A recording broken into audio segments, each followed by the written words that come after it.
थिनखायोमोन खांसिया सुखैबोजों थांखो अब्लाबो बिनि गेजेरजोंबो आं एसे खुमानानै आंनि माहाजोन बिथां सारा माबा मोनसे नारसिनथारगोनखौ साननानै आङो लिरबावनानै लाबोदों।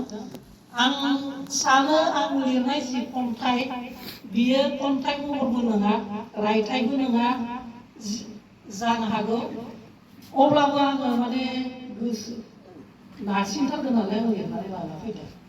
बे खन्थाइनि मुङा जाबाय हाल जांख्रा। दिनै जोंहा हाल जांख्रा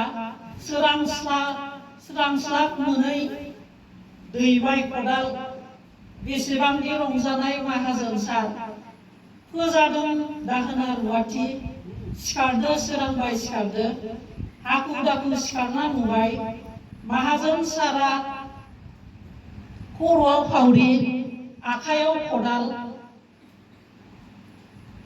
माइ गायखांनानै हाब्रु सारलांनाय रुवाथि मैथाया होसोबाय दों दों माहाजोन सारखौ थांखिना फाफ्लियाव दैबाय बिबानखौ दोनना फाफ्लियाव दैनाय बिबानखौ दोनना सानखुमाबाय आं सिरि सिरि बेनो सम मैथानि मोदोम बिलिरनाय मोजां मोननाय गोजोन नेरसोन माहाजोन सारा दान्दिसे उनाव फोस्रावना होबाय बे बोसोरनि हाल जांख्राया मानास हाग्रा गेजेराव जागोन। खोनानो मोनना आं बेसेबां रंजानाय साबसिन जासिगोन मैथा आरो आंनि गोसोनि साननायखौ फोरमायलायनो जानानै थाथो जारिमिनारि आंनि माहाजोन सारनि हाल जांख्राया। गोजोन्थों।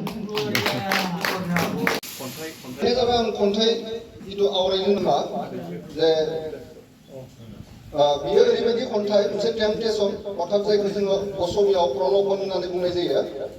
आरो बे खन्थाइया ओरैबायदि जे इउनिभार्सेल ट्रुथ आंनि साननानै मोननायाव इउनिभार्सेल ट्रुथ अर्थात अरायबो सैथो बेनि सायावसो आङो निर्भर खालामनानै बे खन्थाइखौ रनसायनाय जादों। नाथाय बेसेबां सैथो बाथ्राखौ नोंथांमोननि सायाव फोरमायथिनो हागोन बेवहाय आंहा एसेबां निजेनो डाउट दं। नोंथांमोननि सायाव नोंथांमोननि सिगाङाव आं बेखौ फोरमायखानायजों लोगोसे हगारना होनाय जाबाय। दा खन्थाइनि मुङा जाहैबाय मा साना सानफ्रोमबो सम मथै नुजायो। बे जादों खन्थाइनि मुं टाइटेल।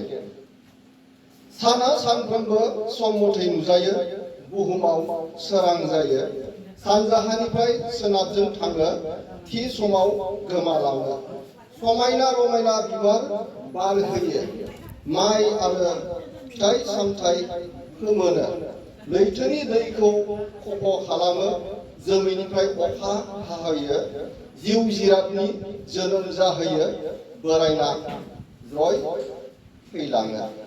बेनो जाबाय आंनि सोरजिनाय खन्थाइ। आं बेखिनिखौनो